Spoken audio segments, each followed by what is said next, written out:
Hydroxide का formula बनाना मैंने आपको बताया था। ये पॉजिटिव रेडिकल है और ये नेगेटिव रेडिकल है, यानी धनमूलक और ऋणमूलक। अब यहाँ पर भी देखिए मैंने कहा एक सिंबल, फिर बता दे रहा हूँ, सिंबल से कोई भी मतलब नहीं है, केवल गिनती से मतलब है। अब इन गिनतियों को क्या करेंगे, क्रॉस करेंगे, तो ये वाली एक गिनती इधर आएगी और ये वाली एक गिनती इधर आएगी। तो एक का मैंने बताया था किसी के संग मल्टीप्लाई करते हैं तो NH4 का NH4 ही रहेगा और ये OH का OH ही रहेगा। इसका मतलब ये हुआ अमोनियम हाइड्रोक्साइड का मॉलिक्यूलर फॉर्मूला जो है NH4OH हो गया।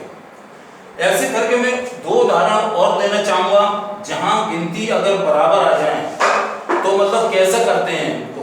तो गिनती बराबर करने के लिए जैसे हमने कैल्शियम ऑक्साइड का नाम लिया, कैल्शियम ऑक्साइड में क्या होगा, हम नाम लिखेंगे पहले और नाम लिखने के बाद जो है उसको मतलब आगे बढ़ाएंगे।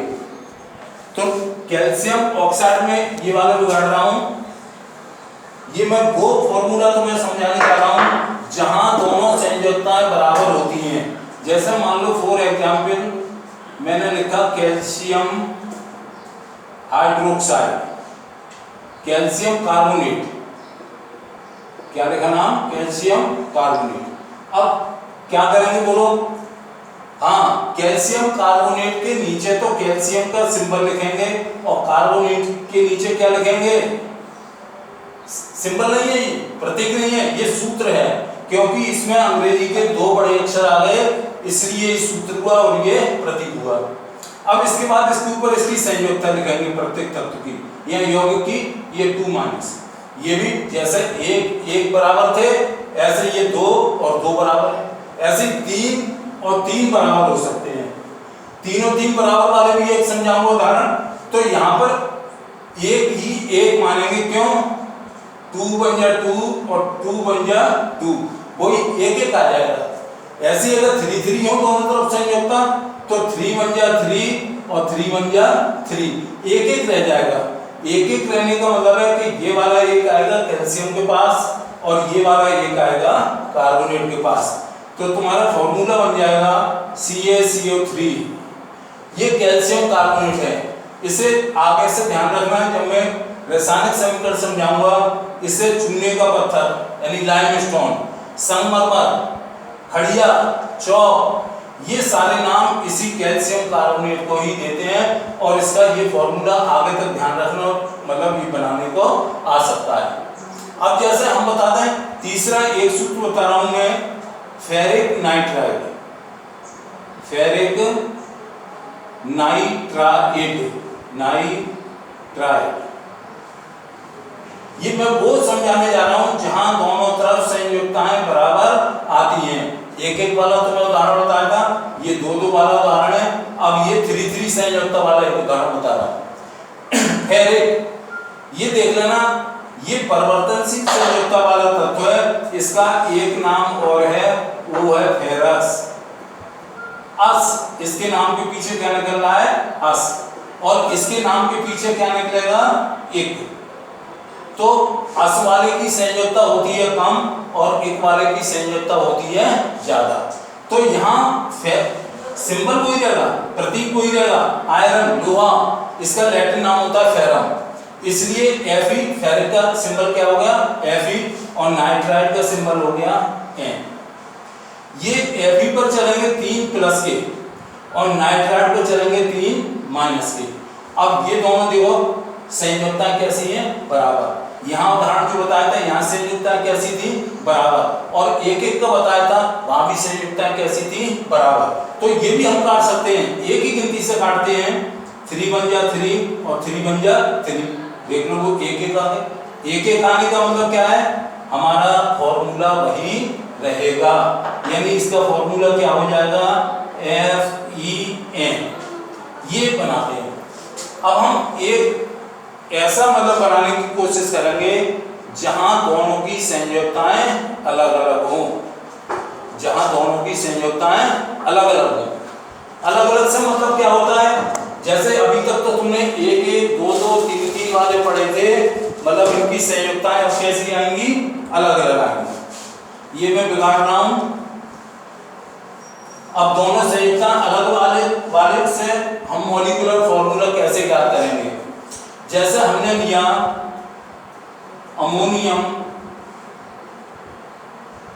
अमोनियम कार्बोनेट,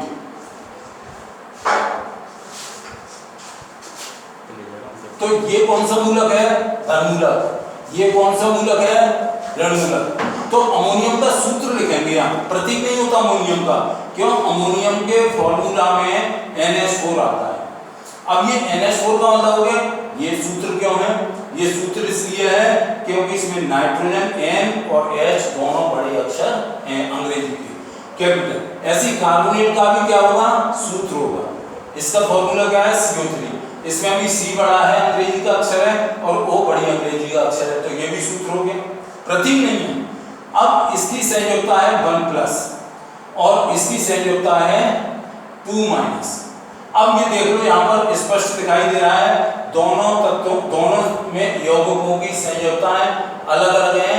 इन अलग अलग संयोजकता वाले सूत्र जब आपस में संयोग करेंगे तो मतलब कंडीशन क्या होगी? क्या? मॉलिक्यूलर फॉर्मूला, यानी यहाँ सूत्र बनाने की। तो ये वाले दो तो इधर आएंगे, ये वाला एक इधर जाएगा, और ये बात ध्यान में रखना, अगर से घर पर और भी सूत्र बनाओ तो एक जाने का कोई मतलब नहीं है, केवल वो की कोई गिनती रहती है। यानी 1 का मल्टीप्लाई अगर जिसमें भी करेंगे वही आ जाएगा। जैसे x में 1 का गुणा करें तो x ही आएगा, y में 1 का गुणा करें तो y ही आएगा। ऐसे ही CO3 में 1 का मल्टीप्लाई करें तो CO3 ही आएगा। ये बात का ध्यान रखना है। फिर एक बात समझ लो, 1 का मल्टीप्लाई जिसमें भी करते हैं तो जिसमें करते हैं वही नंबर जो है हमारे पास प्राप्त होती है। ये दो इधर आएंगे तो ये अब दो कैसे लाएंगे? ये यहाँ समझ देखिए, ये NH4 क्या है? यौगिक। यौगिक है यानी कंपाउंड है, तो इसको ब्रैकेट में बंद करेंगे तब ये 2 लगाएंगे।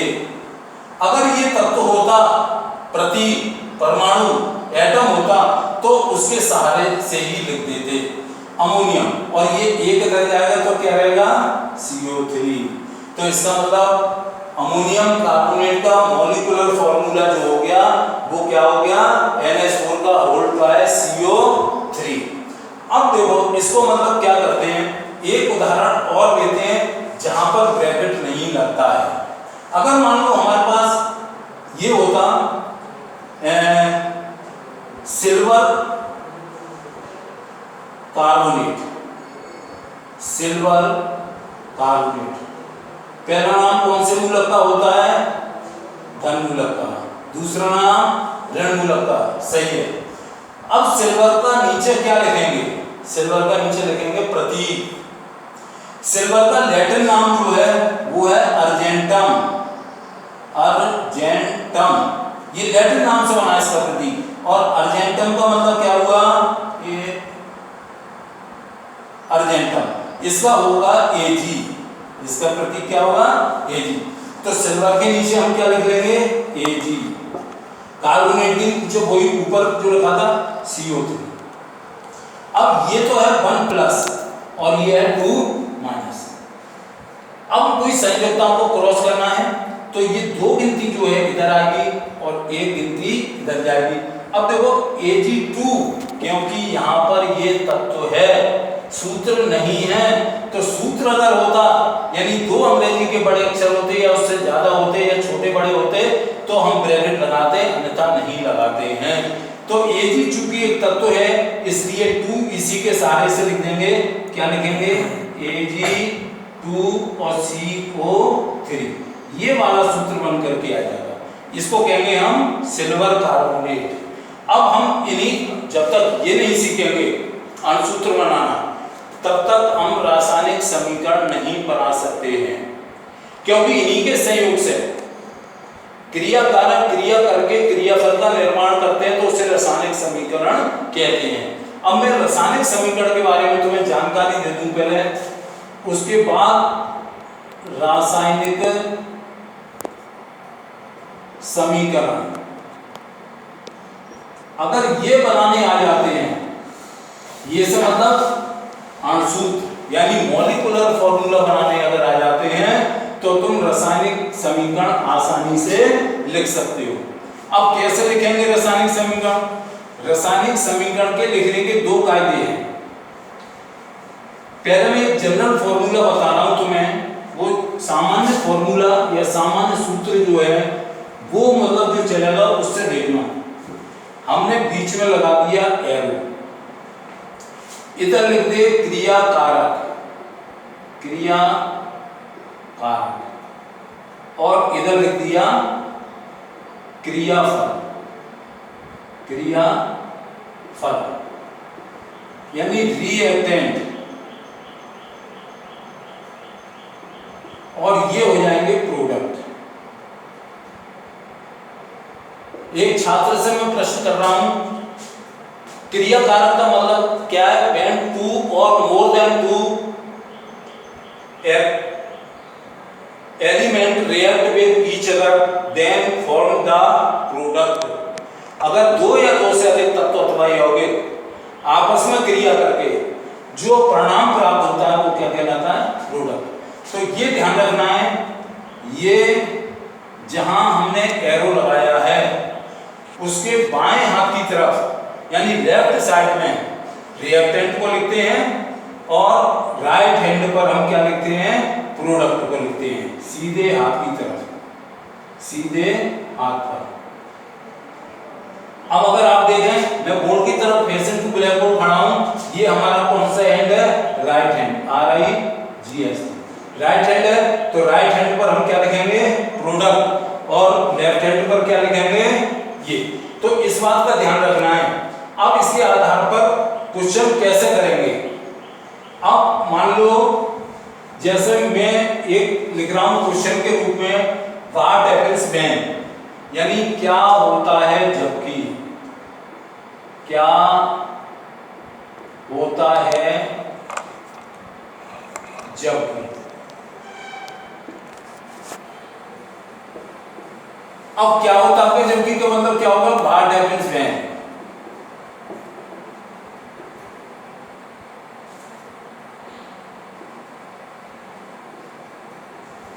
क्या होता है जबकि? पहला क्वेश्चन में लिख रहा हूं, जो मैं प्रश्न दूंगा वो क्रिया कारक अर्थात रिएक्टेंट की भाषा होगी, और उसके बाद जो बनेंगे हम सीधे हाथ पर लिखेंगे, वो हमारे प्रोडक्ट अर्थात क्रियाफल होंगे। अब जैसे मैं ये लिख रहा हूं, क्या होता है जबकि, क्या होता है जबकि, क्या होता है जबकि।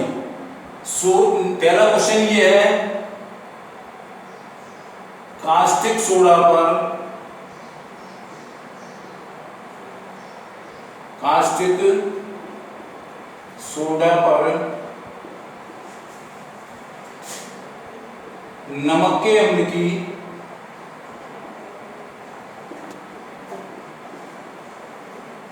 क्रिया कराई जाती है, क्रिया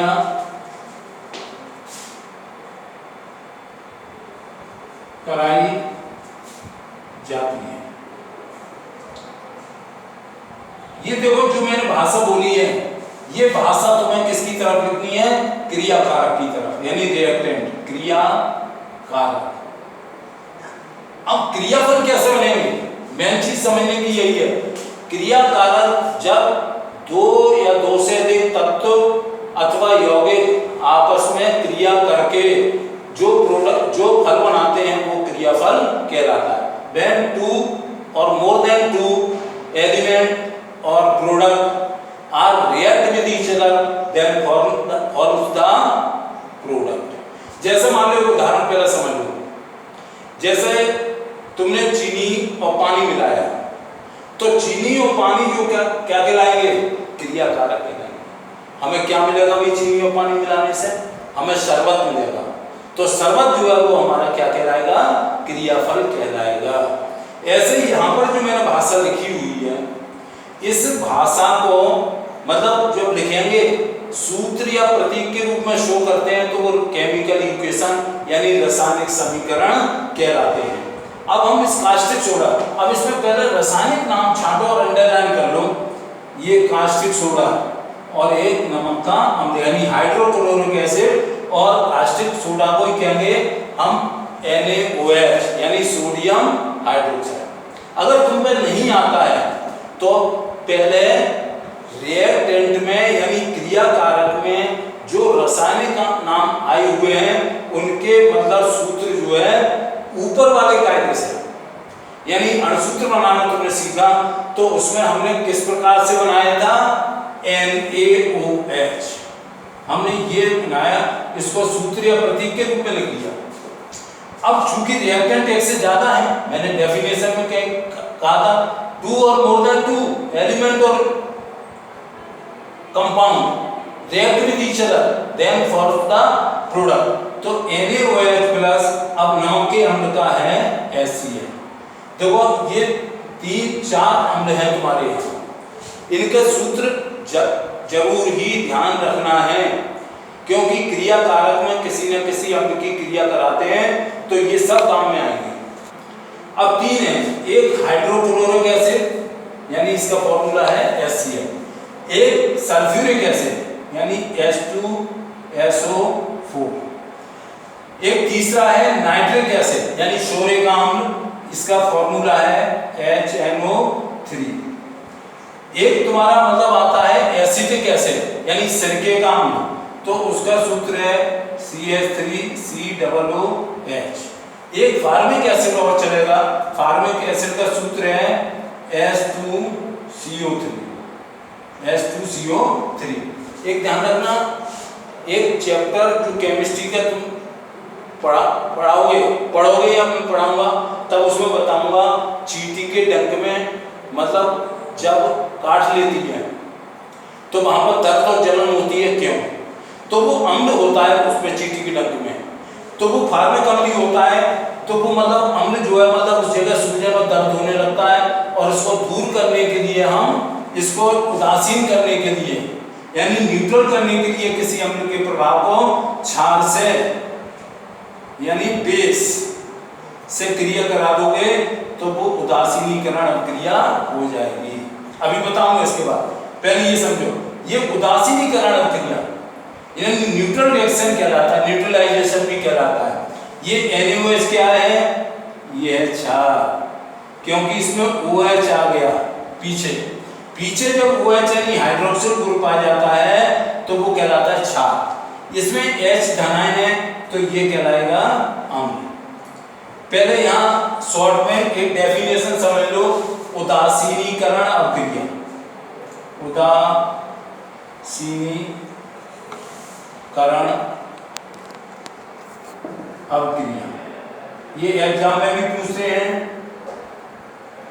तो यहाँ एक बात समझ लो, जब क्षार अम्ल की निश्चित मात्रा क्षार की निश्चित मात्रा के साथ संयोग करती है तो लवण और जल का निर्माण होता है।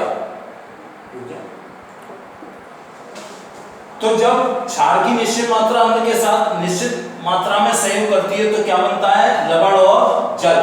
अब ये कैसे क्रिया होगी ये समझना महत्वपूर्ण है तुम्हारे लिए। देखो तुमने अणुसूत्र बनाना सीखे, अणुसूत्र बनाने जब सीखे तो ध्यान है पहला नाम धनमूलक का है और दूसरा नाम ऋणमूलक का। ये ऐसी इसमें पहला नाम धनमूलक का और दूसरे नाम ऋणमूलक का। तो जब संयोग होगा हमेशा यौगिक का निर्माण कब होगा, जब धनमूलक और ऋणमूलक आपस में करेंगे, संयोग करेंगे। तो यहाँ पर जैसे शादी अगर किसी की होती है तो वो दूसरे के दरवाजे पर यानी अपने घर में नहीं दूसरे के घर में शादी करने के लिए जाएगा। अब कैसे जाएगा, ये जाएगा अपनी बारात को लेकर Cl के, इधर का H धन है, ये बारात लेके आएगा OH के घर में। अब ये इसका मतलब है Na और Cl शादी करेंगे। अब देखो Na क्या है, धनमूलक, Cl क्या है, ऋणमूलक, सही है। ये बेस है रेडिकल और ये है एसिडिक रेडिकल। तो ये और ये क्रिया करेंगे तो किसका निर्माण होगा, NaCl। अगर ये भी तुम पर नहीं आता तो इस काम को भी रफो काम पर करके देख सकते हो, यानी कैसे, अणुसूत्र बनाने के आधार पर। तो Na का संयोग किससे कराओगे, Cl से। दोनों की संयोजकता कितनी है? एक एक अगर संयोजकता तो तुम्हारा क्या बनेगा? NaCl। अब H की शादी यानी H का रिएक्शन किससे हुआ? OH से। H और OH, H कौन सा मूलक है? धन मूलक। OH कौन सा मूलक है? ऋण मूलक। ये एक दोनों मिलेंगे तो क्या बन जाएगा? H2O, पानी, H2O। अब तुम आगे से ध्यान रखना, अगर तुमसे कोई उदासीनीकरण अपक्रिया